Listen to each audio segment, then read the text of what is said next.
Ousmane Sonko dundam mi ngi ci danger ci prison de Sébikotane bi nga xamante ne foofu la féete actuellement ventoline bi nga xamante ne moom lay utiliser ventoline nag mooy image bi ngeen di gis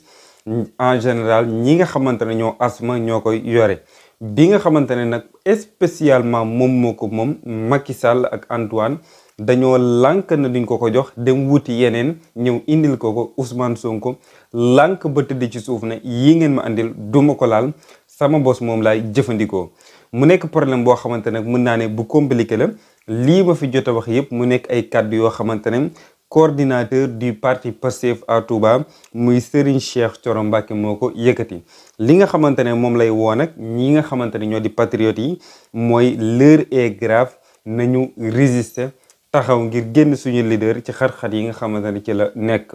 en général ñi nga xamante ne ñoo asma ñoo koy yore bi nga xamante ne nag spécialement moom moo ko moom Macky Sall ak Antoine dañoo lànk na duñ ko jox dem wuti yeneen ñëw indil ko Ousmane Sonko lànk ba tëdd ci suuf ne yi ngeen ma andil duma ko laal sama bos moom laay jëfandikoo mu nekk problème boo xamante ne mën naa ne bu compliqué la lii ma fi jot a wax yëpp mu nekk ay kàddu yoo xamante ne coordinateur du parti Pastef à Touba muy Serigne Cheikh Thioro Mbacké moo ko yëkkati li nga xamante ne moom lay woo nag ñi nga xamante ne ñoo di patriotes yi mooy l'heure est grave nañu résister taxaw ngir génn suñu leader ci xat-xat yi nga xamante ne ci la nekk